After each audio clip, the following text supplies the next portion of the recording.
എല്ലാവർക്കും സസ്നേഹമായ നമസ്കാരം.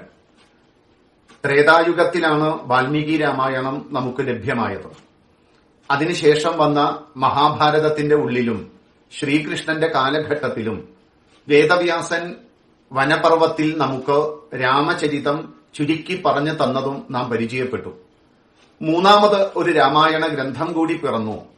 അത് ബ്രഹ്മാണ്ഡ പുരാണത്തിലുള്ള അധ്യാത്മ രാമായണമാണ്. ബ്രഹ്മാണ്ഡ പുരാണത്തിലൂടെ നമുക്ക് ലഭിച്ച ഗ്രന്ഥമാണ് നമ്മൾ ഇന്ന് പ്രചാരം നമ്മുടെ മനസ്സിലുള്ള അധ്യാത്മ രാമായണം എന്നുള്ളത്.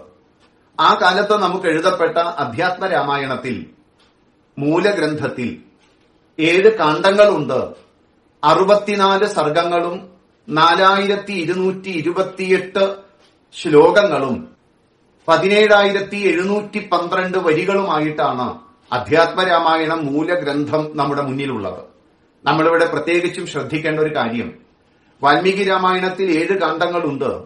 അധ്യാത്മരാമായണം മൂലത്തിലും 7 കാണ്ഡങ്ങളുണ്ട്.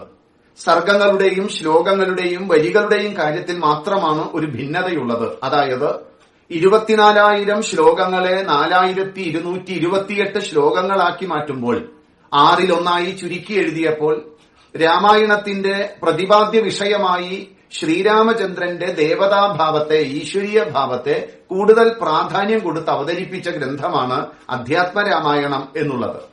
അതിൽ ആദ്യത്തെ ആ 3 വാക്കുണ്ടല്ലോ, അധ്യാത്മം എന്നുള്ളത്, അതാണ് ആ രാമായണത്തിലെ പ്രതിപാദ്യ വിഷയം. അതാണ് ആ രാമായണത്തിന്റെ കണ്ടന്റ് എന്നുള്ളത്. അതുകൊണ്ട് അധ്യാത്മം വേണമെന്നുള്ളവർ, ഭക്തിയിലൂടെ മോക്ഷപ്രാപ്തി, ദുഃഖ നിവാരണം വേണമെന്നുള്ളവർ അധ്യാത്മ രാമായണത്തെ കൂടി പഠിക്കണം.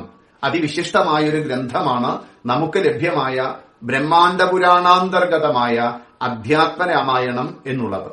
അതുകൊണ്ട് അധ്യാത്മ രാമായണത്തിലെ ആ കഥകൾ കൂടി പഠിക്കാൻ നമുക്ക് സാധിക്കട്ടെ എന്ന് പ്രാർത്ഥിച്ച് വാക്കുകൾ ഉപസംഹരിക്കുന്നു. നന്ദി, നമസ്കാരം.